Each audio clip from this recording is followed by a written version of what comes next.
YouTube connecting.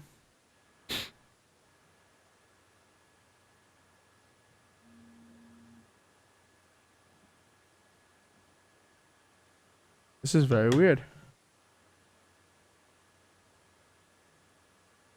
I just want you to know it's not my fault. I didn't do it. No, I know. Let me see.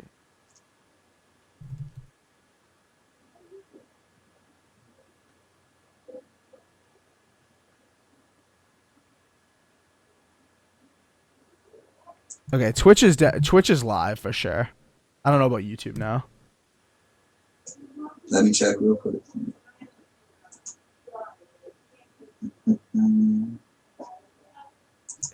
Is it live, Assassin? You see it? It says live now. Hold on. Let It's me click on showing offline for me.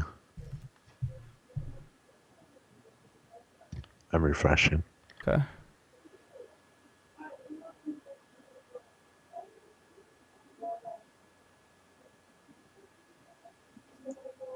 Inferno, I gotta say, man, I like what you do with OBS. I like the layout, man. Oh, thank you. Thank you, sir. Yeah, no, it shows live on mine. Hopefully this isn't routing to the... Okay, it's not. Yep, I'm seeing that now. It's live, all right. Let me mute the Skype call. We will run the intro video. We'll get right into it.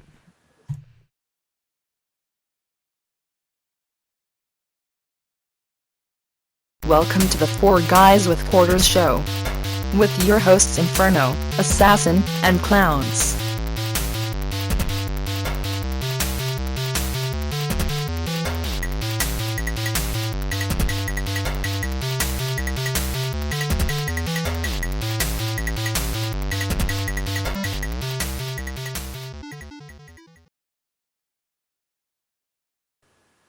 All right, everyone. Welcome to the 4GwQPodcast podcast, episode 79 for March 17th, 2016. We're a simulcast on Twitch and YouTube, so welcome to both of those audiences.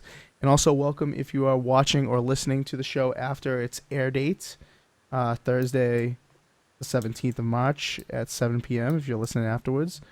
Welcome. Thank you for checking out the show. We got a good one this week. Got a lot of topics to talk about, but before we do get there, I want to introduce everyone on the panel.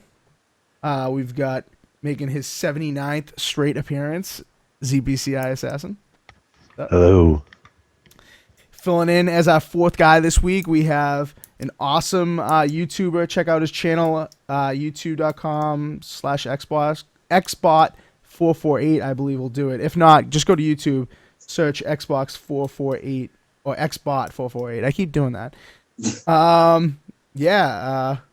Welcome, Justin, or Xbot. I don't know what you want me to call you on the show. You can call me Xbot. All right. Man. But I'm very excited to be here. I was happy when I got the invite. I can't wait to do this, guys. Awesome, man. Thanks for filling in and joining us for some topics I know you have a lot to say about. So.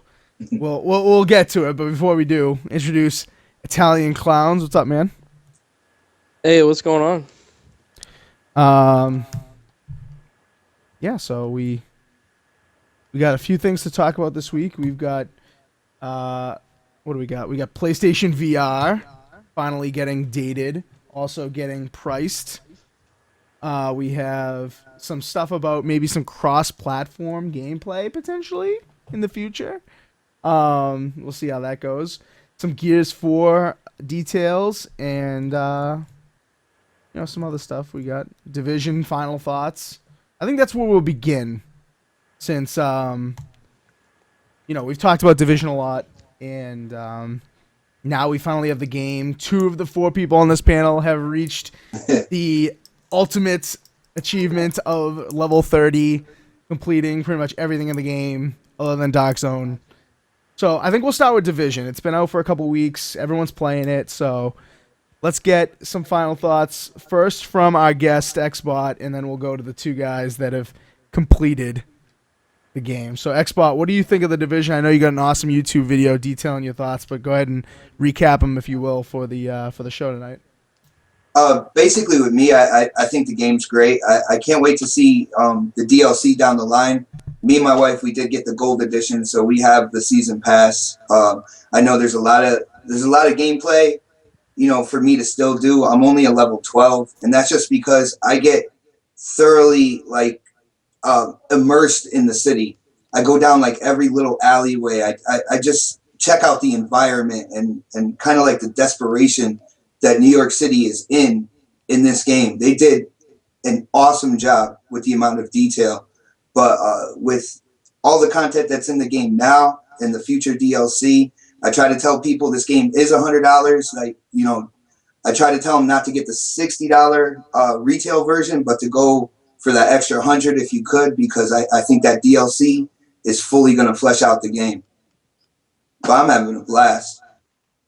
Interesting. So he's already coming out saying, to get the full experience, grab that $100 one.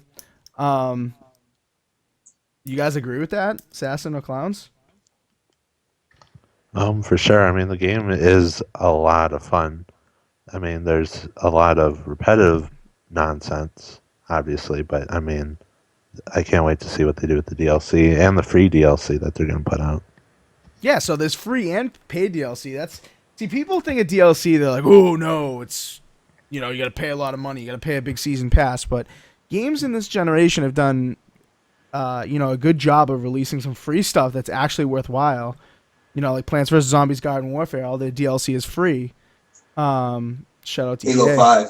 Halo 5. Halo especially. 5. Halo Oh, 5. my goodness. A lot of great free DLC. Exactly, man. Good point. So like a lot of companies are actually putting out some good worthwhile free DLC, and it appears as such that Ubisoft with the Division, they're going to put out some good free DLC as well, in addition to their expansive season pass content. So shout out to them for actually, coming in with both. I know you got to make some money on some of the extensive work that you've done to make some DLC, but also coming out with free stuff that, keeps us wanting to go back to a game that may be a little short for a few people. For me, it's not. And I know, obviously, for Xbot, it's not, because he's still checking out all the beautiful environments and seeing everything there is to see. But, yeah, so what do you guys, Assassin and Clowns, since you guys have completed it, what do you guys think maybe about the content that's in the $60 game, like the single player? Do you think the single player was worth $60, or do you think it could have been a little longer? I want to say that I think it's worth it. There's a lot of content, a lot of side missions to keep you going, a lot of encounters, a lot of stuff to look for. This is what Watch Dogs should have been, like, from the start.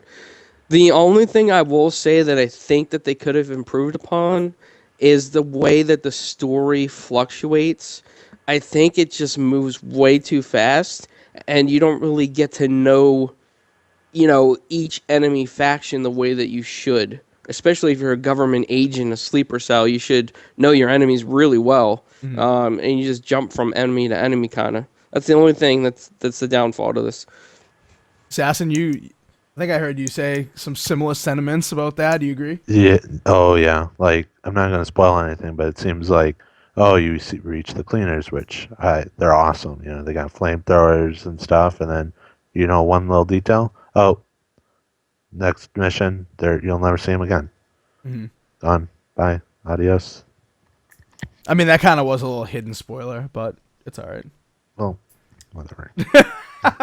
Well, I mean, for the most part, everyone that has this game that's probably listening to this podcast has already proceeded past that part. But yeah, I mean, it is missions. I mean, I think it's an important criticism that does bear mentioning, that they don't develop they develop the characters, they develop the enemies with the echoes and the phone calls and stuff. You get a lot of background information, especially with I'm not going to spoil it as well, but with the cleaner boss, you get a lot of background information on him and what he's all about and why he essentially runs the cleaners. But it would have been nice to see them continue throughout the whole story instead of kind of going to the wayside after just a couple missions.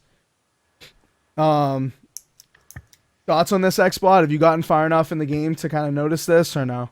Well, when you talk about the length of the game, like you said, I'm still a level 12 and everything like that. But I've talked to my cousin who's way farther than me and stuff like that.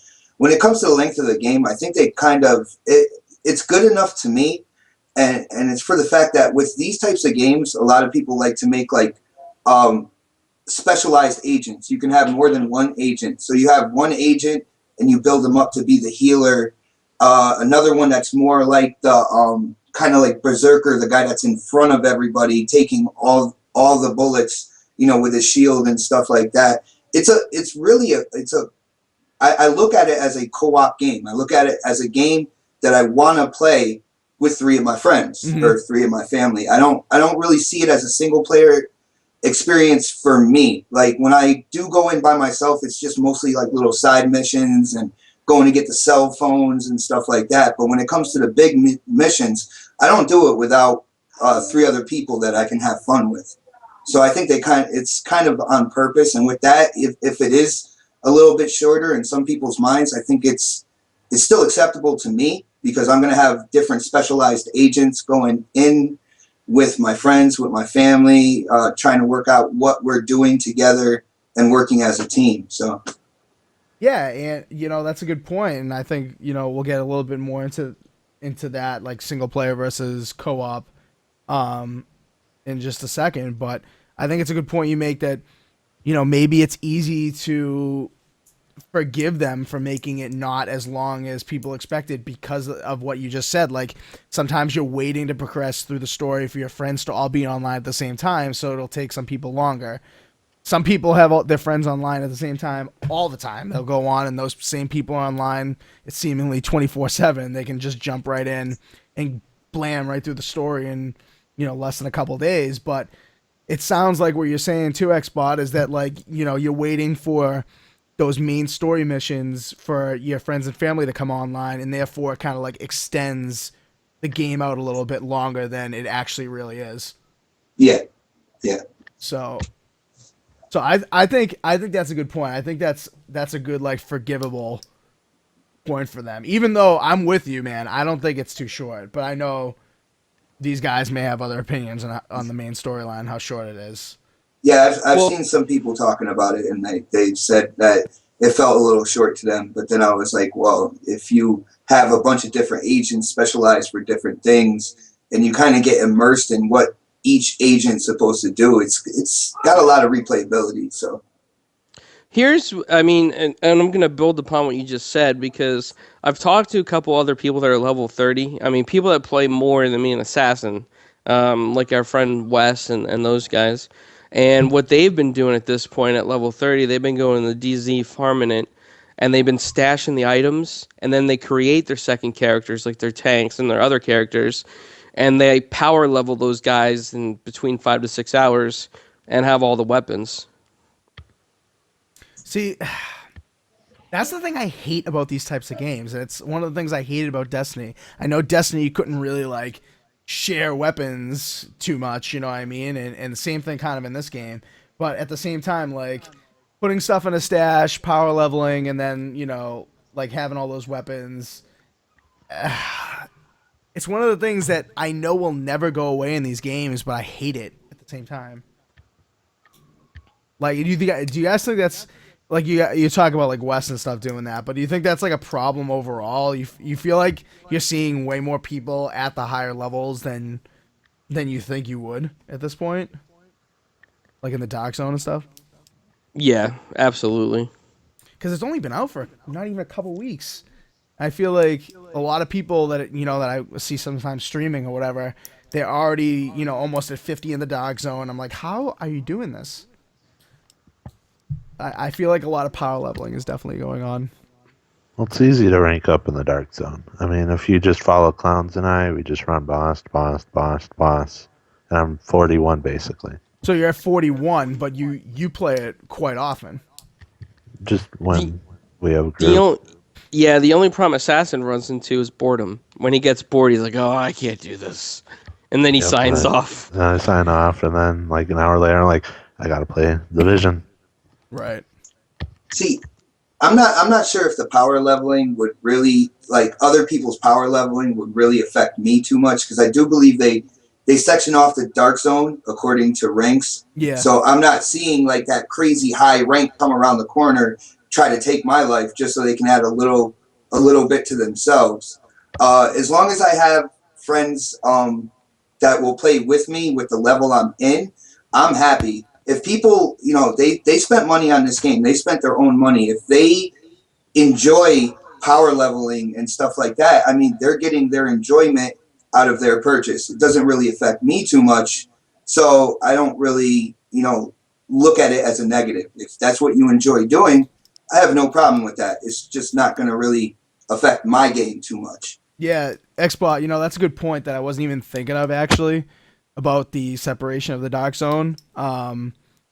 Yeah, you know what? That's a good point. Like, if you want to power level the dark zone, like, be my guest. I will agree with you on that because of that sectioning off. I think that's an awesome way to, like, separate the tryhards from the casual or the people that want to just do it at their own pace.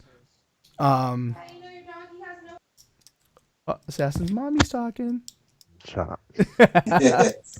No, but I do have to commend Ubisoft for doing that. I do have to, especially if you're in the dark zone is a PvP and PvE environment, and the enemies can sometimes be very difficult. So, sectioning it off to make it more appropriate for your level is not only a good thing for what you just said about avoiding people who are power leveling, but also avoiding enemies that will absolutely destroy you in 2 seconds. So, hold on, let me get to the chat real quick. Kind of getting a little bit of movement here. J Street says, definitely not a game to play by yourself, I heard. Yeah, that's kind of what we're getting to. I mean, yeah, you can play by yourself to do like the little side missions and the encounters or find, the phones and stuff like Xbot was saying, but main missions definitely would not go by yourself, especially on hard. I hate to say this, I would completely disagree. Yes. Main missions? Yes, Hard and I'll tell at you, level 30 is very easy. I'll tell you why I disagree. I would say as long as you're the level the mission suggests, do it on normal the first run around. Do it on normal, level up. Once you hit 30, go back and redo every single mission on hard by yourself, and you can get it done in less than 5 hours. And you get, you said by yourself, but you get that achievement. Like, once you hit level 30, you go back and redo all the missions on hard. There's actually an achievement for that. Yep. But I think with this game, like, I found my true entertainment was working with a group, and that's me. Me and my wife spent the money on the game. This is where we find it more enjoyable, more immersive, to be able to communicate with our teammates and stuff like that. People will find ways to do stuff by themselves. It might even be easy, but I think this game was made to run a squad, and that's where I find the game is the most fun to me. Is when I'm trying to communicate with other people and they feel like going off and doing other things and trying to run a squad together to get stuff done. That's where I get my enjoyment in this game. So right there with you, man. Right there with you. I think playing by myself gets boring too quickly, but playing with other people, 3 hours passes and I'm just like, what? Where'd that time go? It's just so much more enjoyable with a group. And I agree with you. I think that's the way it was designed. Especially since when they first showed it off at E3 or whatever it was a couple years ago at this point. I mean, it was all about like Dark Zone. That first thing where, they try to get the package away in the when the helicopter came in, extracted the stuff, and then, a couple other guys came in, took them out before they could do that, The emphasis was always on group play, I feel. Yeah. Too bad they don't have that app where you can have another person controlling a drone like they showed in the beginning. What happened? That was awesome. What happened to that, dude? I guess they just couldn't fit in the code to be able to extend to that app or something like that. Yeah. Another thing I like is a lot of people before the game came out, they kept talking about a downgrade, right? Yeah. Now, if you look at the majority of people who have played this game, they don't really say anything about a graphical downgrade. They just talk about how much fun they're having playing the game. And that's what it's about. It's not about how many pixels, you see on your screen and stuff like that. It's about how much fun you have while playing a game. And it's good to see the community go back to that, Yeah, no, I agree. It's nice to not go to gaming sites and see hundreds of articles about like PS4 versus Xbox One when you rotate the right joystick really quickly. Check out the frame rate differences. Like, it's nice not to see that. It's nice to just see people talking about the game, and what's to come and the DLC and what we're doing. We're 20 minutes into the show. We haven't mentioned anything about the graphics. So, I mean, that's a good thing. That's a good thing. Speaking of the graphics, though, now that we're there, I think I'm not gonna ask like what do you guys think of it, but I'm gonna say, I mean, you can offer your opinion, of course, but I'm gonna say compared to the alpha and the beta, this game looks really good. Comparatively speaking, like when I played the alpha, now that the game's out, I think we're okay. I can say like the alpha looked like crap to me. I remember Clowns being like, what I think it was Clowns. Back me up on this, Assassin, saying that it looked like a glorified 360 game, if that. And now I feel like it's pretty good looking for what it is. I mean, it's not the best looking game, but it looks pretty good. It looks pretty good. I think. Oh, go ahead.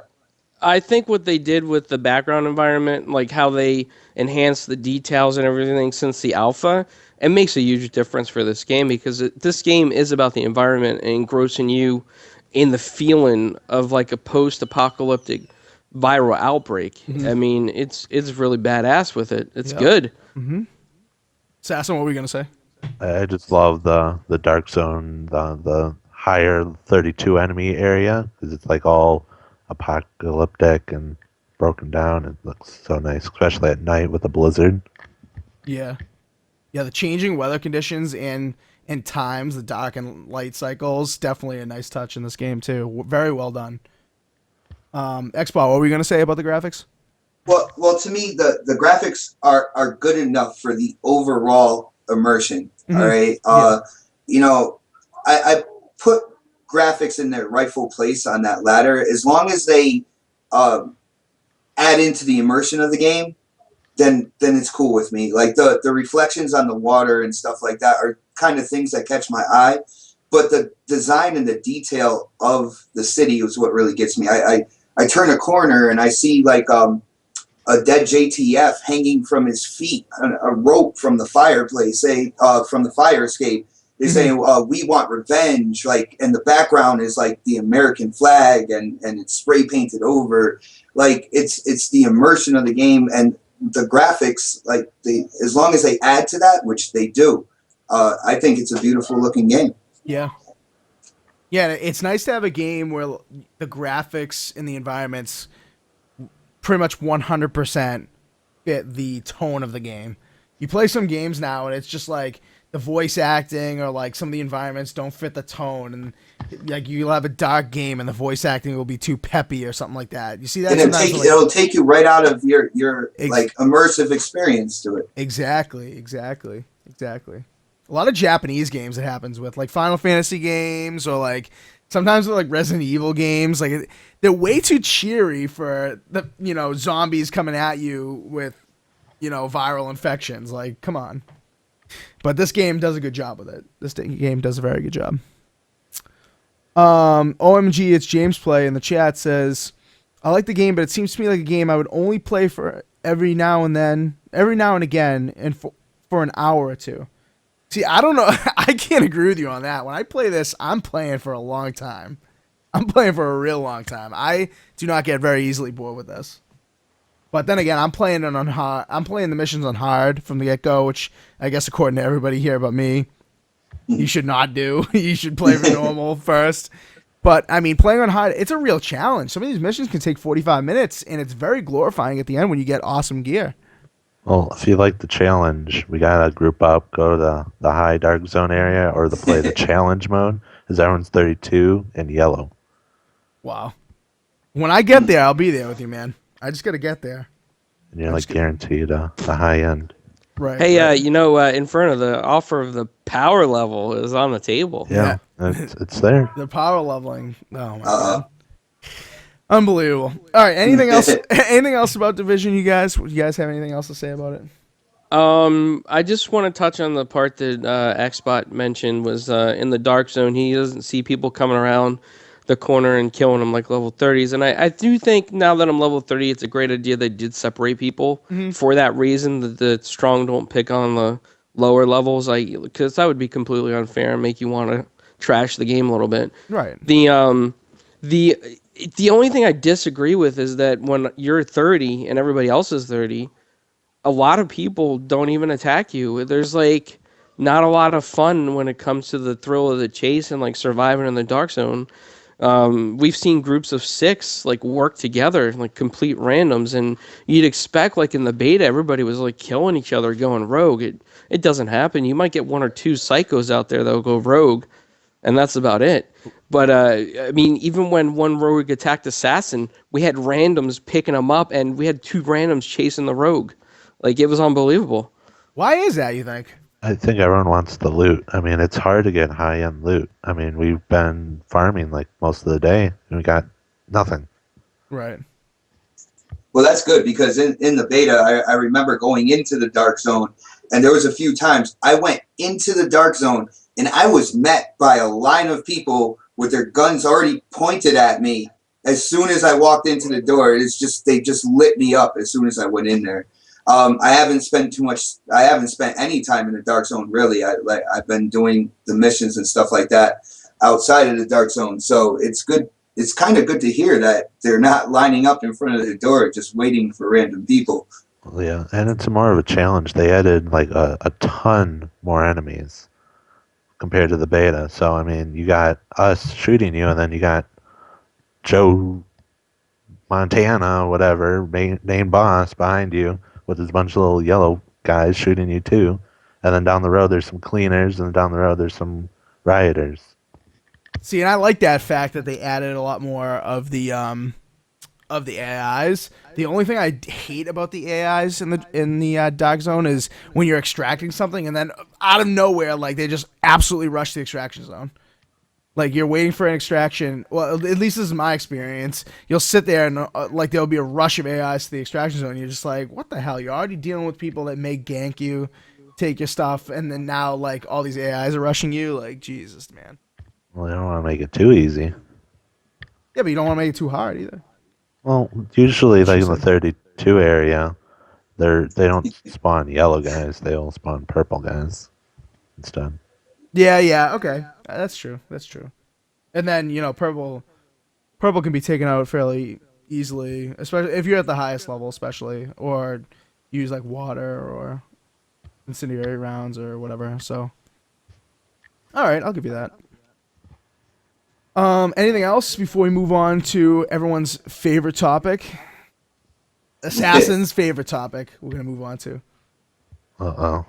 I don't know. I just one last thing on the division. I just can't wait to see what type of niche that the dark zone is going to hold in like the timeline of gaming, because you talk to so many different people. Everybody has there's like either a stigma to the dark zone or something like that. When you talk about the division, one of the first things people ask you, did you go into the dark zone? Oh, what did you think about this? Or what you think? I won't go into the dark zone. I heard you have to be at like a level 10 to even think about going in there. It just seems to be an aura about that part of the game that I wonder if it's going to go throughout time and still be like known like that, like 5 years down the line or whatever. You remember when they came out with the dark zone in the division, 5 years ago. You know what I'm saying? Yeah. If it's gonna hold like its prestige, its allure, its exclusiveness almost. Yeah. I hear you. Yeah, I mean, I'm definitely curious to see what they do with the dark zone. I'm curious to see if they add like another dark zone. Like if you're familiar with the game, I mean we all are, but if other people aren't familiar, there's like a section in the middle of the map that is the dark zone. So it's like all together. It's not like separate areas. They're not like separate dark zones. But I wonder if they'll add like a completely different dark zone, with maybe like going on Destiny style, maybe add a different currency, or like make it for only even higher levels. They'll raise the level cap a little bit, keep people interested that way. I don't know. The only way I could see them extending the Dark Zone is possibly when they come out with the what's that DLC called? It's either like Underground or Underworld. Basically, when they open up like the entire subway Exactly. and sewer system, they can extend the Dark Zone to go below as well. But I don't know. I can't see if they would do it any other way. Right. You know? Right. Yeah. Yeah, they'll probably just have to do it with DLC, which is all right. Like, I'm okay with that. I would like if they drop the DLC, like you said with the subway thing. I would love for it to be like a whole nother. I mean, obviously, it's not going to be as big as the map now, but like a whole nother experience where there is another Dark Zone. There are like vendors that have unique stuff down there, and like a whole nother area you can go to.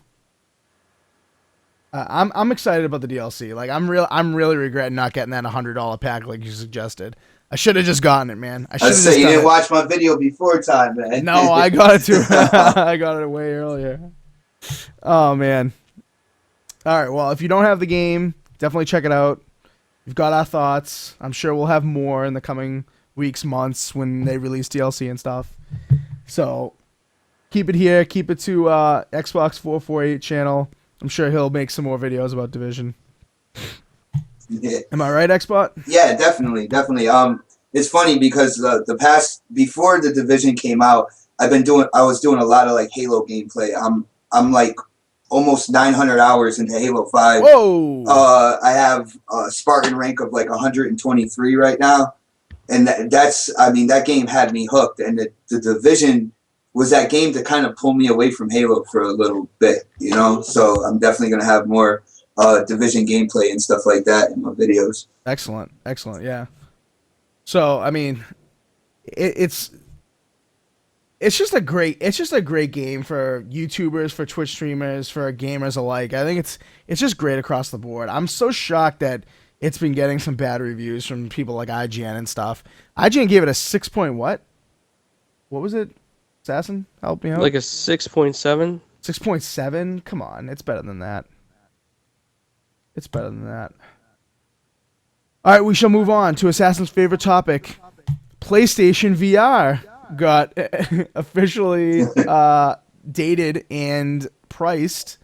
October of this year, you'll be able to get your hands on PlayStation VR for $400 for just the headset piece.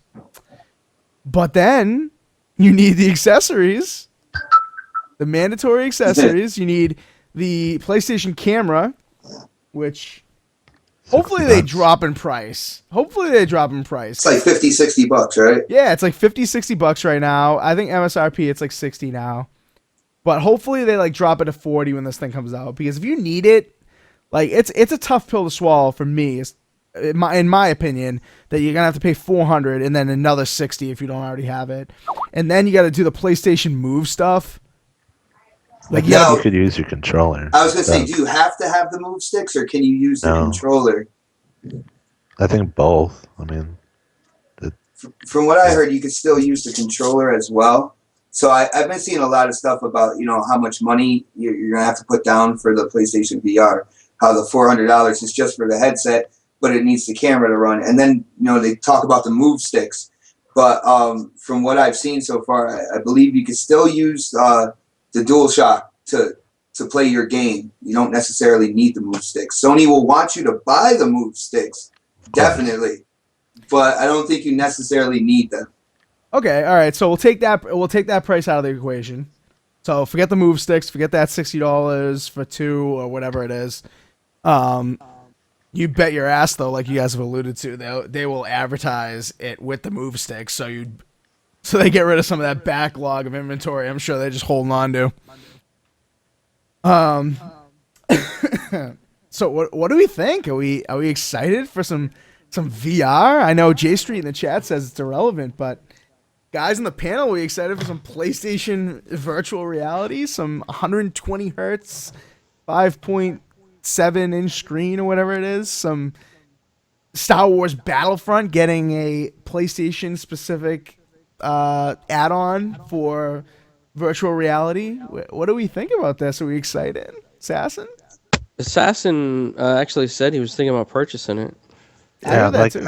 I'm excited and I'm not. Like I hope they come out with the bundle with the move sticks and the camera or just the camera, and then it's I mean it's expensive. So like I mean 400 plus the 60 for the camera. Then I mean you have to spend like another 60 or I don't know how many the games are going to be. They could be like 10, I don't know. Yeah, 6. I heard they weren't gonna be full 60s necessarily. And then you got like a giant brick thing just The weighing power cable, yeah. yeah, like you could kill someone with that. Like You're gonna have so many in the wireless age. You're gonna have enough cords to make a cliffhanging apparatus, for Christ's sake. Like yeah. it's really awkward. What were we gonna say, Xbot? I'd say in that box, isn't there extra hardware? It's not just like a power brick, but there's like a CPU in there to help the VR headset run. Oh, that I don't know, but I wouldn't be surprised. It's like much stuff. I believe it has hardware in there, and it's kind of funny. There's a lot of people like singing the praises of this VR, but when Microsoft started talking about an upgradable Xbox and adding a GPU and stuff like that, those same people were bashing that whole idea, but yet they're going to buy a VR headset that has an external CPU to make it run that you have to plug in to your system. Such a double standard, dude. It really is. Like, because PlayStation's doing it, it's okay. Yep. That's what it comes down to, man. Yep. Unfortunately. Yeah, I hate to keep bringing it back to Mooch, and I know Mooch is, my boy Mooch. Mooch is really the guy who really fights for this discrepancy between the media and the media bias. But I mean, it's true. I mean, just take a look at this thing and how many cores there are. It's and how expensive it is. It's very awkward. And you're gonna complain about add-ons for the Xbox One or whatnot? Like, come on. It's so obvious. And I have a PlayStation 4. I have the box right here. I like my PlayStation. Don't get me wrong, but give me a break. I'm not getting this at launch. No way. Look at this guy. If you're watching the video version, look at this guy playing this. He looks like a fool. I'm sorry. I've played with the Samsung Gear VR. I've also used Oculus Rift with the Xbox 360 controller. And I'd rather do that than wave my hands around and have a million things plugged in. It's just, man. Clowns, what do you... Oh, sorry, go ahead, Xbot. Go ahead. No, I was just saying with Assassin, he was talking about the bundle and how he's thinking about getting the bundle. Now, if you're running Sony as a corporation, when you make a bundle, you're going to add those move sticks in, and maybe within the bundle, you're going to sell them for, I'd say, instead of $100, $70 to $50 in the bundle, so it looks like you're getting a deal. I don't think they're going to necessarily make a bundle that would just be the headset with the camera, because they're going to look at it as like, well, you really want to get into this VR, so we're going to throw everything that you could quote unquote need, so exactly. I don't think you'll see a bundle without the move sticks in it. Exactly. Yeah, that's a good point. Assassin, would you be interested in that? I mean, what would the cost have to be, Assassin, for you on a bundle like that? Let's see. It's priced at $400 just by itself. I would go no more than $450 at this point. I mean, see, I'm on I mean, I guess I'm not on record, but I will go on record and say that this thing launches in October. I would not be surprised if it's $50 off by Black Friday. If they're I would not be surprised on Black Friday if they're $50 off deals, because it's too much money. I don't think they're going to sell as many as they think they are. And like J Street says, irrelevant. We got another guy in the chat, MTVRI. I don't even know how you say that. Just go by Fire Monkey. Yeah, he's saying no. Like it's no one is excited about this as they're trying to build up. There's too much VR. They're also like oversaturating the market with VR. I feel like Oculus has been developing it for so long, and now everyone's just trying to like jump on the bandwagon. See, Inferno, you just made a point there. A lot of people, they talk about, if the community can stop a movement or something like that. When you see all these corporations putting so much into virtual reality, it looks like all these big time corporations feel like this is the future. All right. And the most we do with our displeasure is maybe delay things. But I think VR is a fad for me. But the way that they're pushing it out there, even having like that cardboard VR with your cell phone, Yep. they're really trying to sell the consumer that you really want to get this. This is the future, and they're pushing it hard all the way around. Mm-hmm. So that would be the only thing that would think to me that it's gonna at least linger around for a while. Yeah. You know, you get that first fresh, brand new thing, and I think the companies will keep on pushing it for quite a while afterwards. So. Yeah. The push is real. The push is very real. You see VR anywhere. You know, like you said, the cardboard thing, the Samsung VR, the Oculus, the HTC Vive, the PlayStation VR now, HoloLens to an extent. I mean, that's a different technology. I don't want to bundle that in, but it's. I think you're right. I think it's going to linger, even though it's a fad. It's a fad. Especially for the price. I understand, you know, it's not simple technology. It needs to cost a lot of money. But I mean, $400 on top of $400 for the console, or $350, I guess now. You're paying more for the headset thing than you are for the console. And they're selling it as a profit or whatever. Right. They've already. Good point. Yes, they've already come out and said they're selling it at a profit. So they're essentially saying, I mean, they're not saying how much of a profit. So I mean, it got to be fair, but they are saying they're selling it at a profit. So, you know, there is potential there that they could have dropped the price a little bit, but $400. I don't know where they get their research. Or they think people are going to spend $400 on this. They better give me some games and some PlayStation Plus on the side. Interesting point. You think it'll include like a year of PS Plus, or like 3 months, or for a game? It would give us like a 2 week. I mean, let's be honest. We bought the PS4. There's a 2 week in there. Nice. Oh yeah, maybe even a 1 day extension for PS Plus, like they did every time their network goes down. 1 day, nice. One of the things I don't get about this is PlayStation 4 is a console, right? Yeah. Right. All right. Consoles are meant to go from the young person to an older person. It's supposed to be that easy access for a wide range of ages, right? But then when you look at the PlayStation VR, they warn you that it's not for children. Mm-hmm. Anybody under 12 should not use this thing. That's kind of weird how it kind of sections off to it like splits their consumer base kind of in half, because the ones that are below 12 really shouldn't. There is a sickness that happens because of the way your pupils are spaced, you know, in your face for being so young, that they get dizzy, they throw up, there's a bunch of like side effects to it. Mm-hmm. And it's just kind of weird that they decided to go all in on this, on a console that's supposed to be based for a wide range of ages, you know? Yeah. No, it's a good point. And I think that point exactly right there is why they're launching in October. Obviously, they're launching in October, so to build up a little bit of hype and to get a few games out there before holiday season.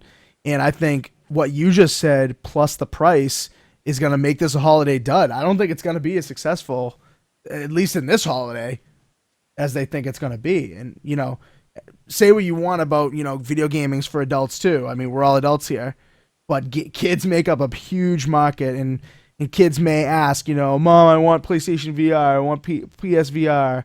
And then, you know, the mom or the dad goes out and does the research and finds out exactly what you just said. And they're like, nope, you can't have it. You know, that separates a huge market. You know, it kind of reminds me. Sorry. No, I was just saying. Also, if the parents are actually paying attention as well. Otherwise, well, hopefully they are, because otherwise there's going to be lawsuits like crazy. But I'm sorry, clowns. Go ahead, man. Oh, it's all right. I was just saying, it reminds me. I don't know if you guys remember this when the Super NES came out with. What was the game? I can't remember the game, but they had that big bazooka that had a sensor on it that you would shoot at with the TV and it'd blow stuff up in the game. Mm-hmm. Well, that big bazooka gave me like some type of temporary like headache, migraine, vomiting, and then my mom read the warning label and it said, "Warning: if you're under 12, blah blah blah, all these things." And Yeah. she's like, "Oh man, there's probably some medical side effect here." Right. So she took it back and broke my heart. But yeah, I mean, it's just like the same thing with this VR stuff. So you think that? I mean, obviously, your mom wasn't like thinking that this little bazooka on a 16-bit game back in the day was gonna give you headaches and stuff. But you think, in this day and age, you think parents are more attentive or less attentive or not, or just kind of the same when it comes to that kind of stuff? I think that they would be with all the liability issues today, like everybody's suing everybody. Right. I think parents could be looking for, I'm not saying a majority of parents, but I'm saying there's parents out there that'll be looking for any excuse or reason to pay attention to something like this, hoping that something goes wrong just so they can place liability on a company. Mm-hmm. Mm-hmm. All right. I can tell you guys from experience, I used to work at GameStop, and I worked at GameStop when Grand Theft Auto 5 was out. Uh-oh. All right. Now, I had kids come up to me all the time with this game in their hand, and I'm like, where's your parent? Where's an adult? I can't sell this to you. Mm-hmm. They would bring their parent over. I would tell them exactly what was in the game, like holding no punches, like telling them about the story and stuff like that and what was in the game. They looked at their kid like cross-eyed, like, why would you try to do this? I think when it comes to VR, these other companies have made it so I don't know, susceptible. It's everywhere. Like, the Galaxy VR and stuff like that. I don't think people are necessarily going to, there are parents out there that aren't going to look into it too much because it's becoming a part of everyday life. You have a VR that's made out of cardboard. Like, there's grown-ups out there that's going to look at that like that's not intimidating at all. And that's basically the same thing as this. It's just that this is, in a console for to play at home. So yeah, it's going to be bigger. It's going to be a little more complicated. But there are going to be like parents out there that really are not going to even think to look into it either. Right.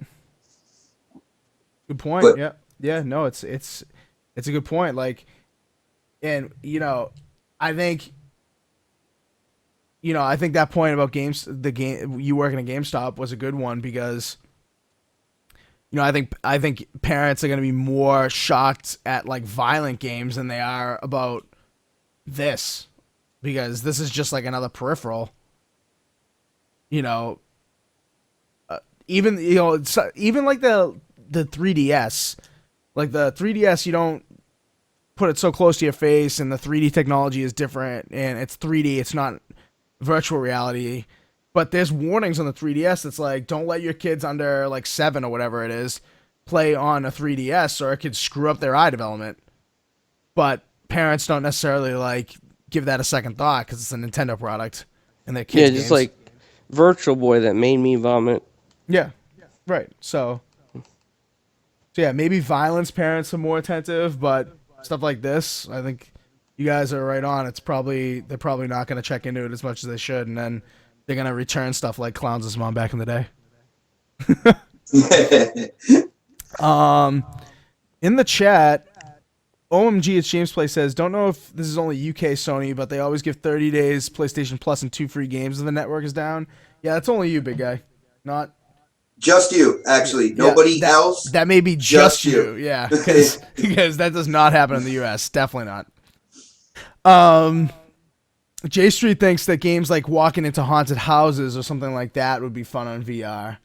Definitely. Yeah, Definitely. I'm into that. I'm all about that. I think games where you have to be 100% immersed into it to get a great experience would be awesome. I think a game like Outlast or like Alien Isolation, I think would be amazing in a VR setting like this. But I know they're gonna do stuff like what Samsung's doing, and it'd be like silly shit where it's like, you're sitting in a cockpit of a plane, you just like look around and see other planes and stuff like. I know it's gonna be gimmicky stuff.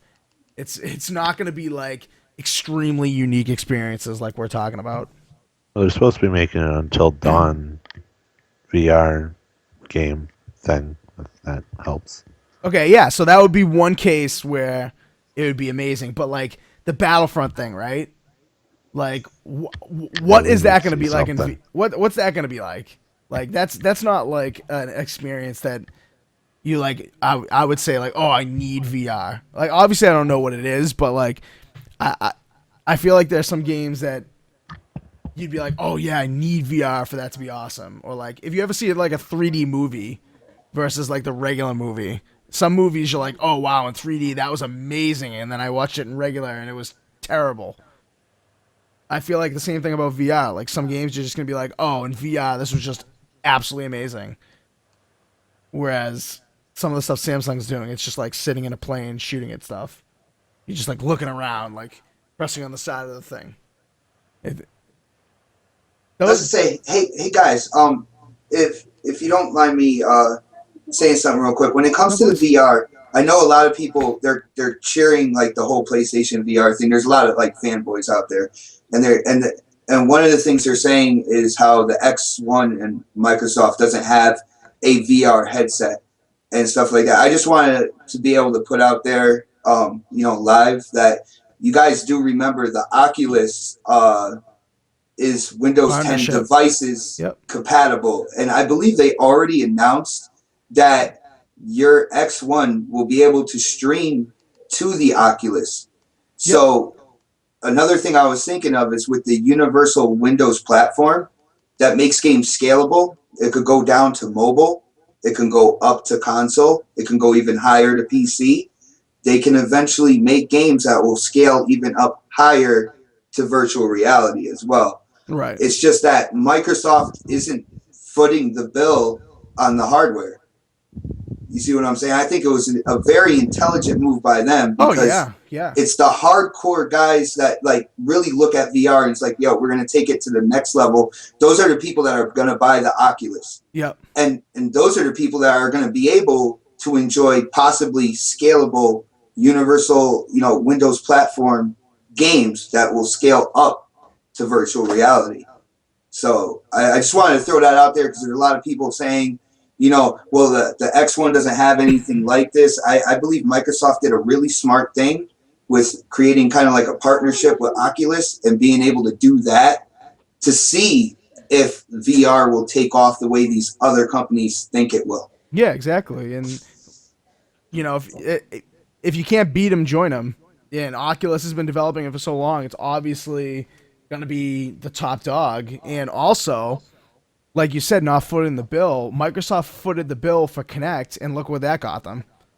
I mean, Kinect is amazing technology, but people didn't adopt it. So they foot the bill for that, and they got screwed. So I think they've learned their lesson a little bit, is what you're saying. I just think it was a good move with a step that a lot of companies are trying to make, and they're trying to say this is the future. Microsoft might not be too sure about that, and they're like, well, instead of doing that, we're going to partner with these guys. We're going to promote our Windows 10, our universal platform, and show that even developers can make games that'll go from like all the way down into the mobile space up to the console, PC, and then possibly even higher into the virtual reality space. And it'll take just coding for the specific devices to get that stuff done. Right. So that saves them a lot of money, a lot of time. The universality of it may actually come in handy for transitioning into a VR instead of developing a whole new platform like Sony's doing. I don't know. Anything else about you guys want to respond to that? You guys think that's a good idea? Like the universality is gonna come in hand for that, or Bats and Clowns, either one? No. I mean, when it comes to VR stuff, no matter what it is and no matter what platform's capable of running it, I just feel that VR is a gimmick right now. I think we're not, VR is something that should have been done in the early 90s. I think the potential was there. I think the excitement was there. And I think the only reason why they're pushing it so much now is because it's just something different from traditional gaming, and it's so cheap for them to manufacture that they feel like people can spend the $400 to $600 on it and bring it in the house. But I think what really is the next step for our generation is augmented reality. I think Nice. augmented reality is where everything's going to be.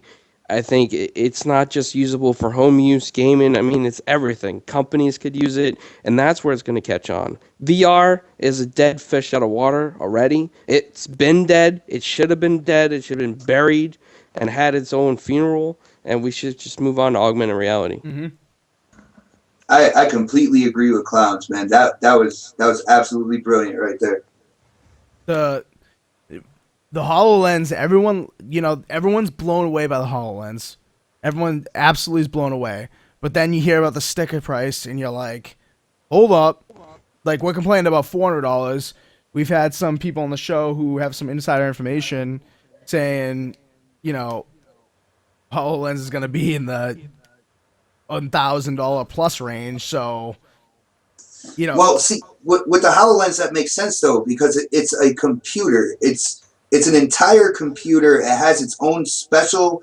It has CPU, GPU, and then it has a special like augmented reality processing unit, or like a sense of where you're looking, on what you're doing. There's a special processing unit for that as well. It's literally a computer tower, like a high grade computer tower that you're wearing. All right. So for that $1,000, I spent like a little over $700 on the tower that I use for my computer at home. Mm-hmm. So with thinking about it like that, a little over, $700, and you look at a little over $1,000 for a computer, not really that big of a deal. Yeah. But see, they don't want to have another Kinect on their hands. I think that's the problem with HoloLens. Like, the application for stuff other than gaming is just like so amazing. Kind of like the Kinect. The application in other spaces is so amazing. And then you get gamers, like console gamers, not necessarily PC gamers, because of what you just said. I think you're right about the PC space. People, aren't as stingy. But with the console gamers, like, I feel like the price tag is just going to be so much of a shock, kind of like it is with the VR thing that we're talking about right now. Well, see, the thing with the HoloLens, and I've tried to say this to many people, because there's a lot of people that really believe the HoloLens is supposed to be a peripheral for the X1, and I try to tell them no, it's its own separate electronic. It's its own separate technology.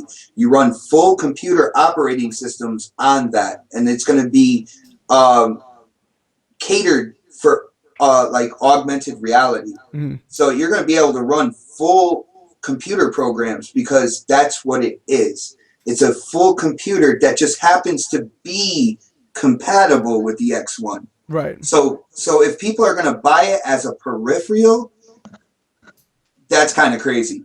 You know what I'm saying? But if you realize that it's its own computer, and it's like, getting the computer tower and the monitor, but the monitor can turn out to be your living room. Right. Then you can kind of get an idea that this HoloLens could be really big. Like I believe what Clown said. Augmented reality is really like the future now. All right. It's just that you see these other corporations trying to kind of force feed you VR.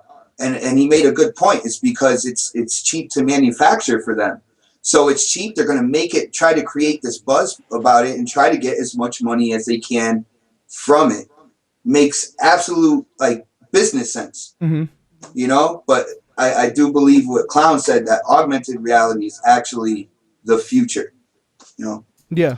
No, when we were watching, we were all together in an Xbox party watching that Windows 10 event, and they come out with HoloLens. We were all just silent for a few minutes. We needed some time. It was just the augmented reality thing was just such a step forward, and it was almost like you couldn't even believe you were watching it. Whereas with VR, not just PlayStation VR, but VR in general, even I'm just okay, like we've seen this before, great. Like I'm not gonna get into it. But like you said, like the HoloLens is a separate thing. It's a separate computer. It's a beast all on its own. And like when people start looking at it like that, maybe they'll buy that like instead of a PC if they don't need a PC. Like say they already have a laptop, they'll buy that and realize like everything it can do and how it can like completely change their lives. Yeah. So, all right. Anything more about PSVR before we move on? Assassin, you got something to say about this? Two things. I would Yeah. love to see Minecraft on it. We won't though. 'cause But we see PlayStation. Minecraft on HoloLens. We already know it's so much better. Yeah, I know, but I'm just saying it would be, fun to play. Okay, Just alright. the fun element. I hear you. And the second thing that really pisses me off, no headphones.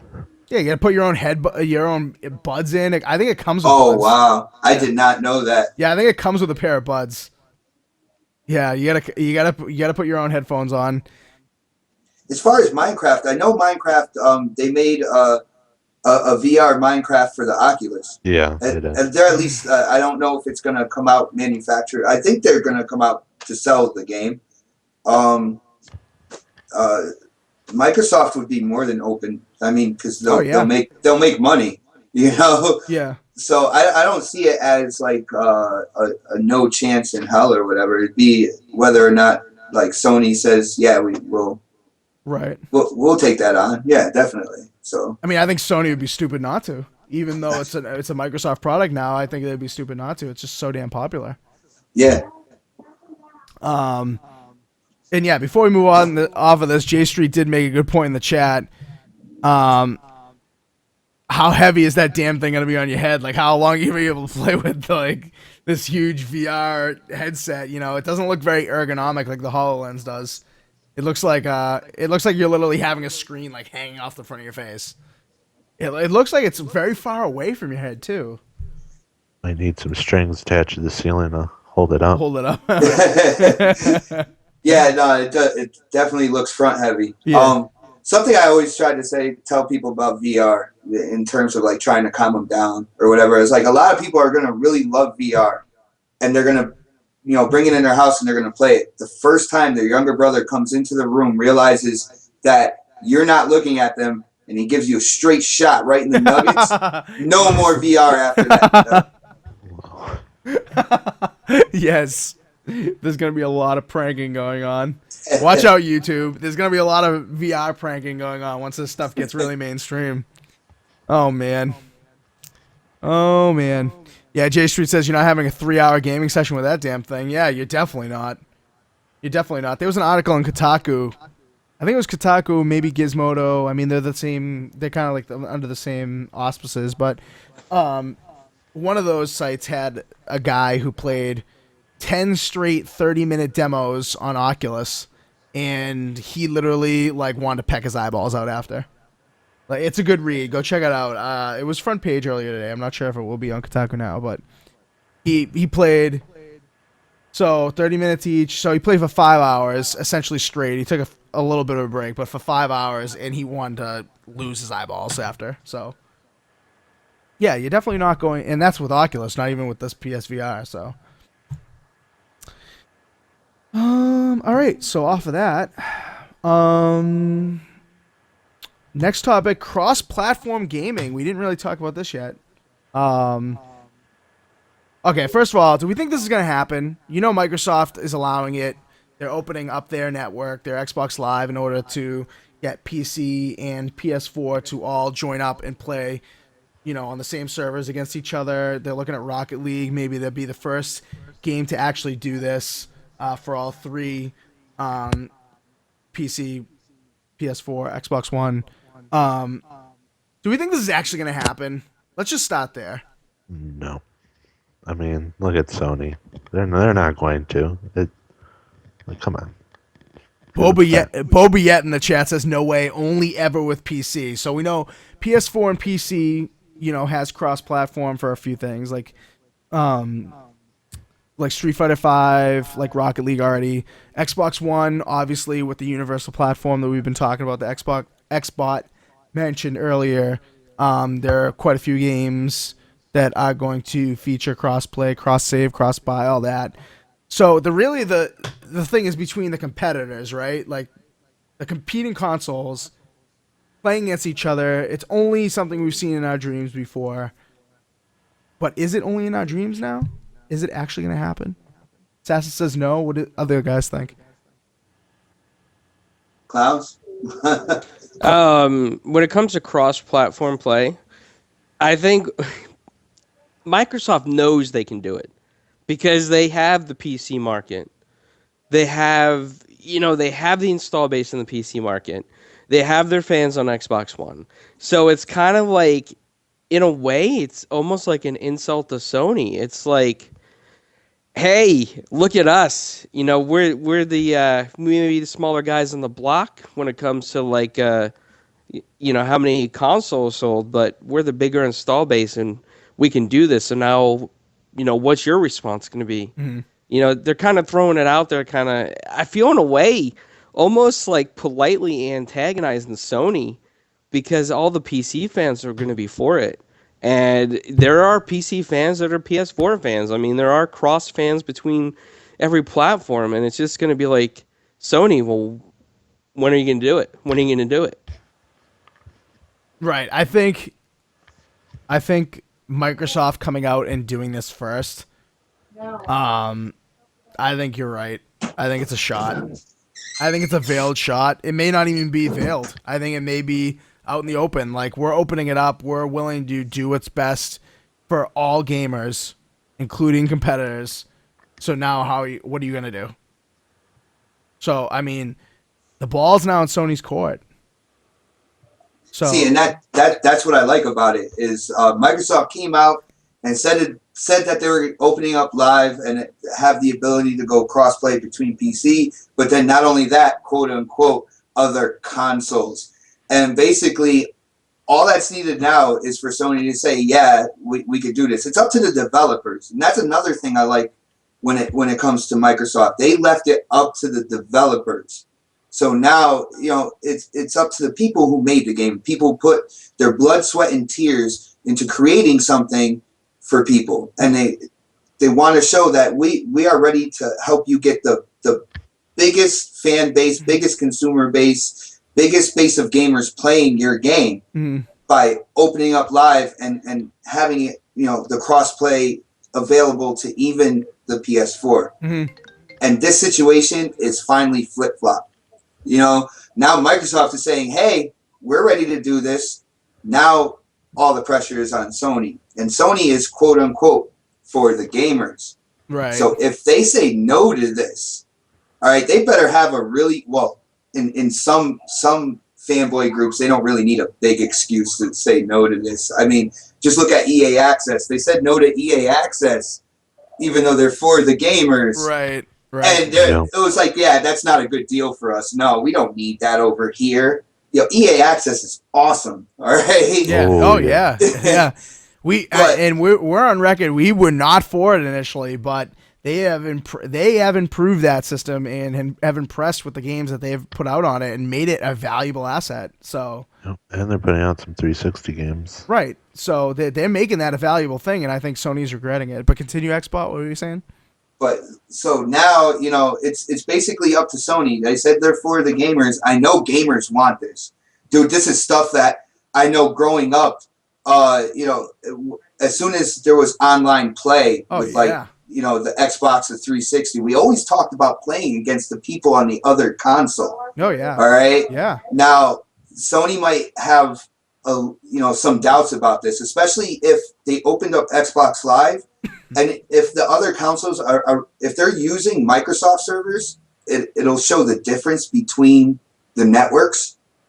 And I'm not sure if Sony wants that to happen either. Because if that's the way it works, I'm not sure how it works, but if that's the way it works, people can see a lot more, I don't know, a better foundation in the servers and stuff on Xbox Live. Right. I know Xbox Live isn't perfect. I'm not trying to say that for anybody out there who's just going to start going nuts on me. Yep. But it is a very, very solid service, and I will tell you, it is it is better than PlayStation Network. Oh, for sure. I'm going to say that. Yeah, for no sure. doubt. No, please do. It's truth. It's not. It's like fact, not opinion. It is. Yeah. Just real quick to the chat, and then we'll let the other guys get in. J Street says it would be cool. He thinks it'll happen, just not right away. Yeah, I gotta agree with you there. I think Sony's gonna like kind of dig their heels in a little bit too long here. They should just go along with it, to be honest. Boda Yet says it'd be really complicated, and then who would be able to claim the extra revenue? They're gonna butt heads on that too much, you think? So I think that kind of ties in with what you were saying, Xbot, with the server thing. Like, who's gonna get the extra money? Who's gonna benefit from this more? Is it gonna be Microsoft? Is it gonna be Sony? It's gonna be, you know, when making a decision like this, it's gotta have some. I feel like it's gotta have some money involved. But does anybody know how it runs on, like, for a standard in terms of revenue for online play? Does anybody know? No idea. I have no idea. I haven't looked into it yet or anything like that. I thought, you know, the base profits for was, you know, the purchasing of the game. I know there's got to be something, you know, with the traffic, Right. with the live and the PSN traffic, and I don't see how that wouldn't be able to be calculated, you know, between the two consoles. But I'm not sure how it runs, to be really honest. To be honest, I think it would work something like this. I think that Microsoft's Xbox Live and Sony's PSN would be like a gateway to like the main server. You know, like it'd be an opening in the gateway or the waterway, to say, and then the developer would either have their own server, or this is where Microsoft can benefit double, is they can sell the developers their Azure servers. That's what they should do. Yeah, because go ahead. Sorry. And that's what I'm thinking. I'm thinking that that's where the benefit is for Microsoft, is they can get a double sale out of this. But I mean, it's not going to be mandatory that they use their servers, you know, but this is where they would benefit. Right, because if they do what you said, like, if they just develop, if the developers have their own servers, to say, like, Microsoft already has the infrastructure that's really good for dedicated servers, like you said with the Azure servers. So that would actually be like a detriment to this happening. That would be making it worse than making it better, I think. Maybe not for revenue, maybe not for, you know, everybody getting you know, their piece of the pie. But I got a bold idea. I got a very bold idea when it comes to this. When it comes to the online revenue or whatever, yeah, give it back to the developers. You have the gamers on each console paying their year's subscription for their service. Give that revenue back to the developers. The developers have been hurting enough when it came to GameStop selling their pre-owned, their art, selling it back to people for pure profit off GameStop and stuff like that. Developers have been hurt for how many years, to where you've seen how many studios close down who have made awesome games. Mm-hmm. All right? Give that revenue back to the developers. Show that you're really for the gamers and that you're trying to keep these developers around to continue making great games. Mm-hmm.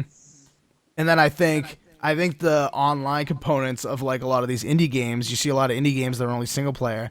I think if you did something like that, maybe not all of it, but if you gave them a significant chunk like you're suggesting, I think these indie games would develop way better multiplayer modes that would be encapsulating. I feel like you go on, you see what gets the most live traffic, what gets the most PSN traffic. It's like Call of Duty or like Madden or GTA or, you know, Battlefield. It's big titles, but wouldn't it be nice if an indie came out that you can only pay $20 for, and it would be a really awesome multiplayer game, and because they're getting money as part of this like Cross-Plat agreement, they're getting enough money to make the multiplayer captivating enough to be up in that top 10 list of traffic. That would be amazing. That'd be a win-win for both consumers and the developers, for sure. And see, that's another thing we're not talking about. This was announced by by the director of the ID at Xbox. And I believe right now when they're talking about crossplay, they're talking about basically indie titles and opening it up like that. I know the first one that has that kind of red carpet to, hey, we could do this, is Rocket League. Mm-hmm. Right. All right. But I think they're first starting with indies, and then they'll see how that grows from there. but it is a huge step to, like I said, something we've been talking about ever since there was online gaming. Mm-hmm. And I would definitely want it to happen. Definitely. Yeah, I mean, as soon as online gaming was a thing, like even like back in the Dreamcast days, I think Boda Yet said earlier in the chat that his biggest concern was FPS games versus PC. Even back with like Dreamcast, I remember I had in my room like a couple PCs set up, a couple Dreamcasts. We played Quake 3 Arena, and they had cross-platform with PC and Dreamcast, and even though it was an FPS, I loved it. You dream of stuff like this. And I think I'm really for it. I'm really for it. Assassin, you haven't said anything. Are you for it, against it? I'm for it because if it means my favorite game lasts longer because there's more people on it, sign me up. There you go. Beautifully said. It's true. I think the longevity of these games is just gonna be higher because like you go into games like Titanfall, and that's a great, like, I really like Titanfall. I mean, say what you want about the bots and all this, but I think Titanfall was very enjoyable for me.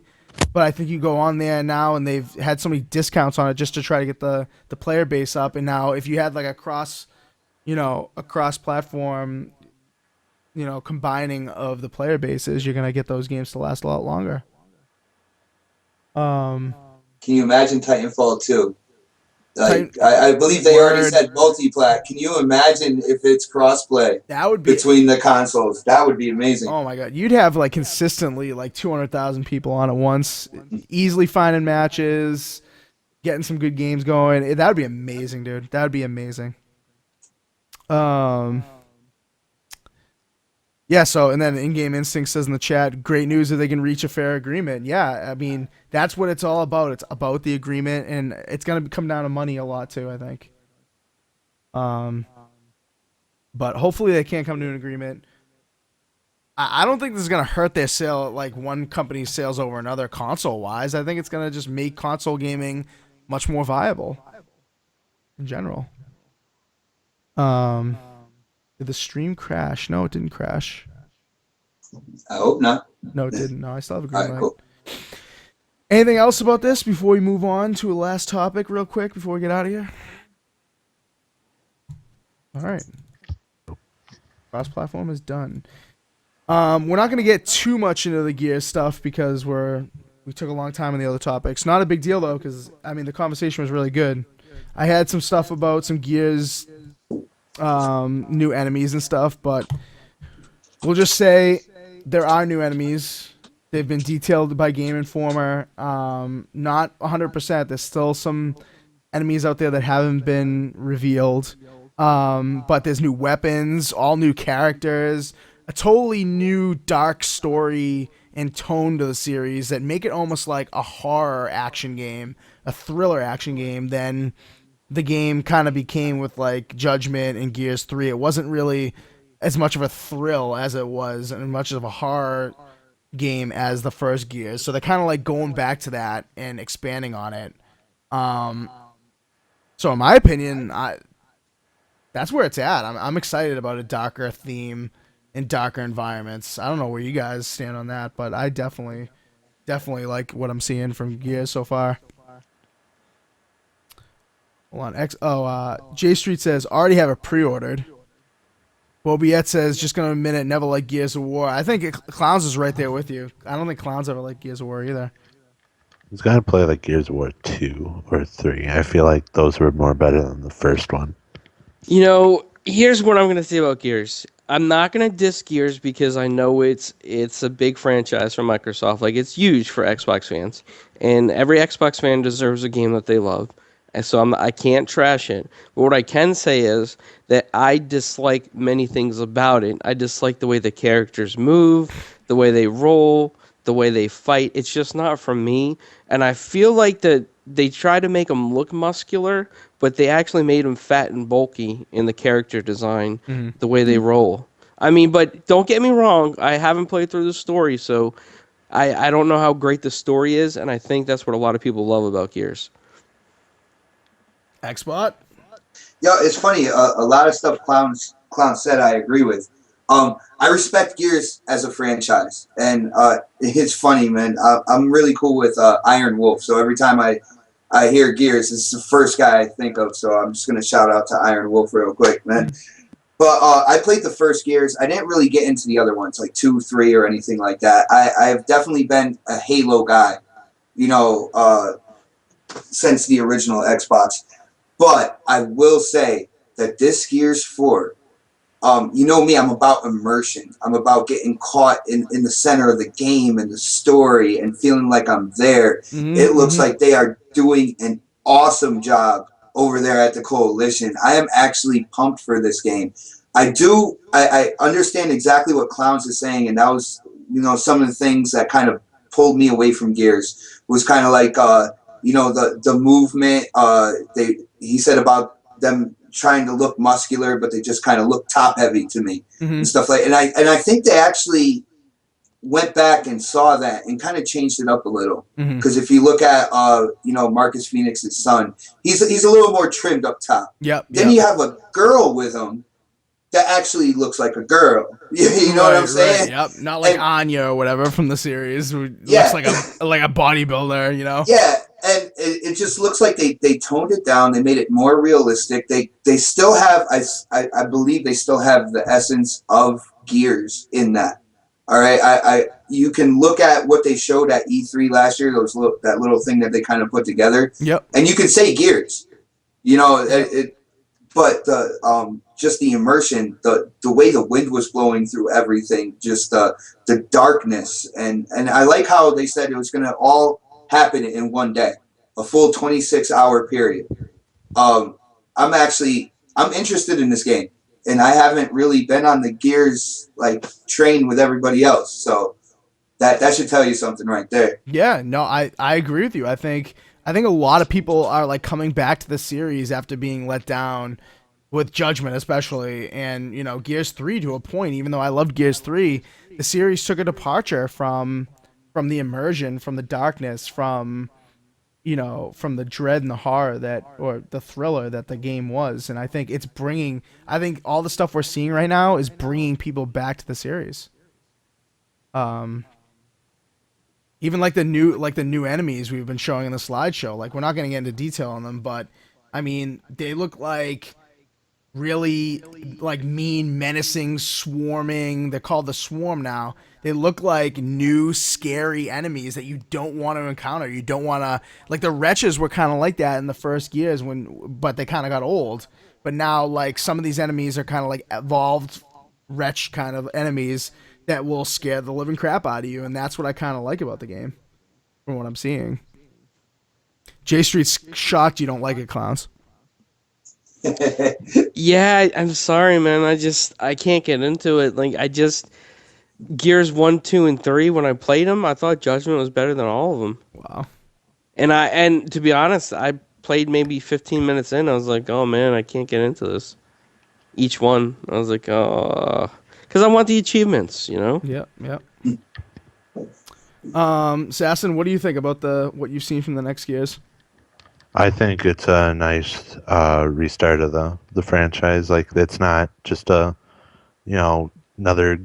Judgment. You know, we're not seeing the same enemies. We're not seeing the same people. It's like, yeah, like that story's ended. You know what I mean?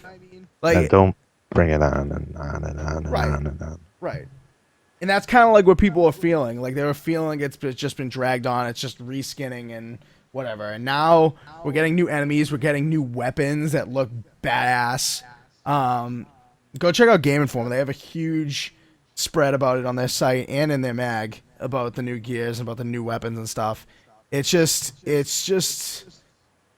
a very new feel to the series, and I'm glad that they're just doing a new trilogy. And it's an expansion of the universe, but it doesn't feel reskinned, like we're alluding to.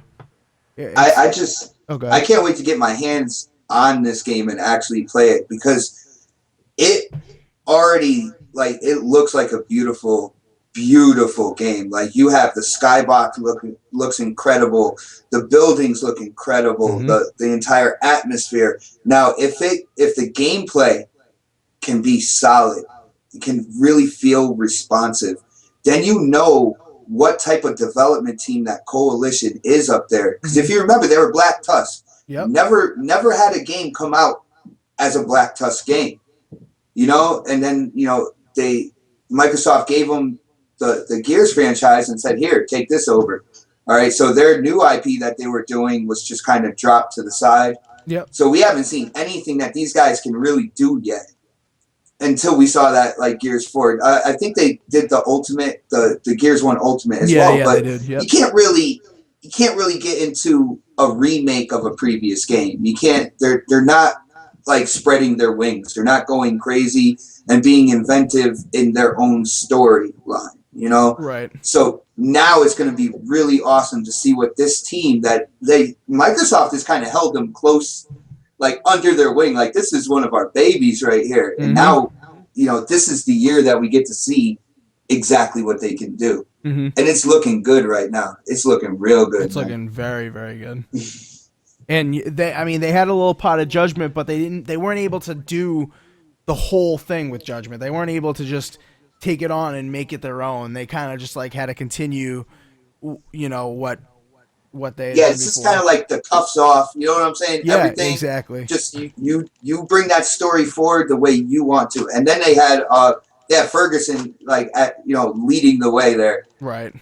And you can't go wrong with that. He's going to make sure it's still that essence of Gears game, but then from, like I said, what I've seen, the amount of detail on the enemies look horrifying. Yep. I showed my wife one of the Juvies, the all white ones. Yep. Because they're white when they're younger and their skin kind of hardens. Yep. She was like, "Oh, that is so nasty." And I looked at her. She's like, "But nasty is good in video games." Yeah, that was one of the first things she said.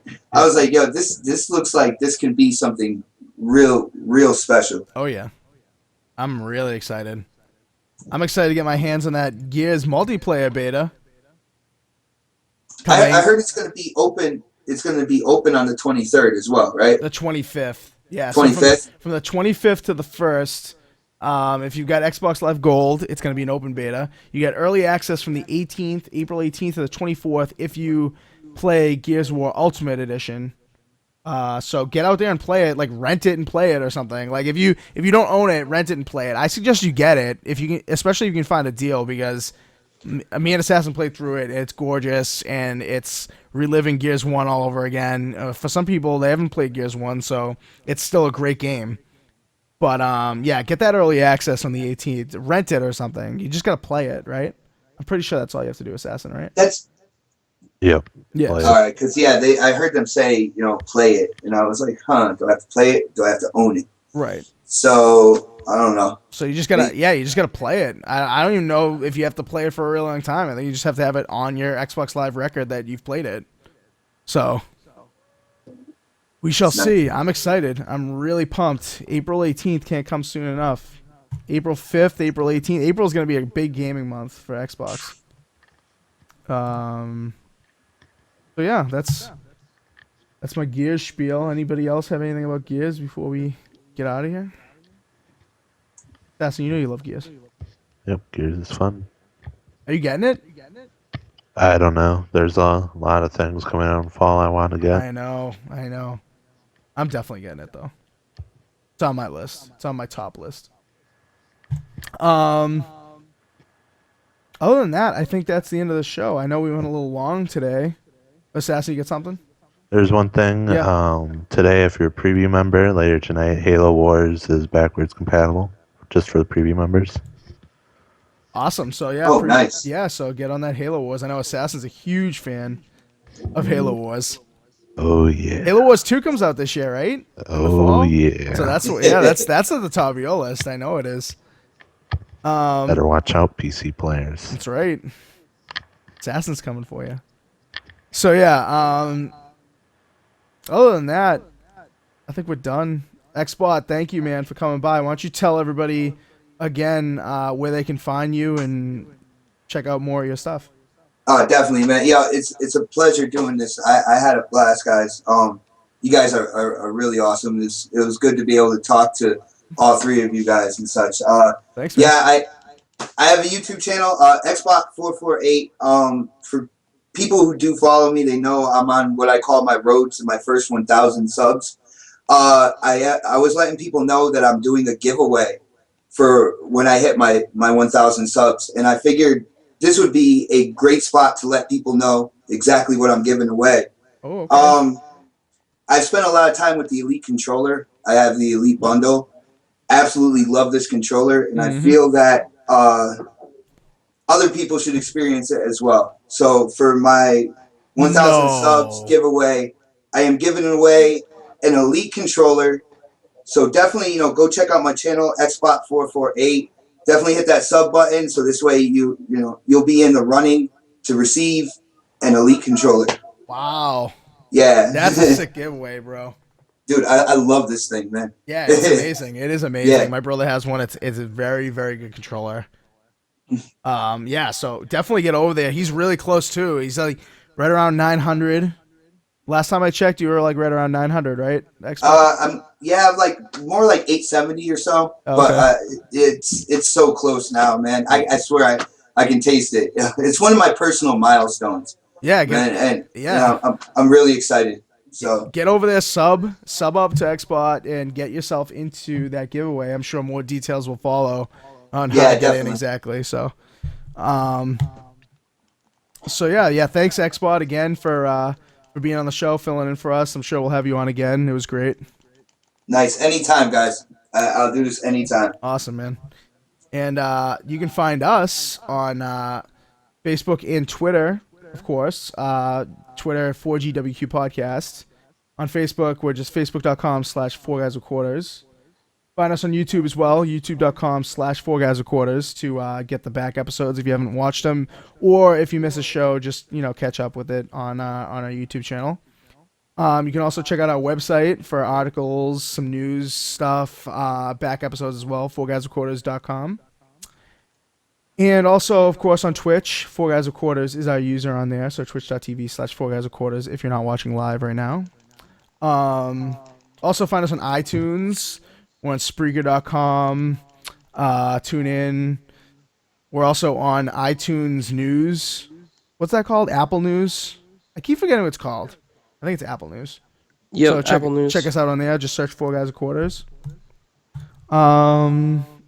Yeah, so other than that, we will see you guys later. Sorry it's a long show, but it was a good one. So hopefully you guys enjoyed it. We'll see you guys later. Peace. Bye.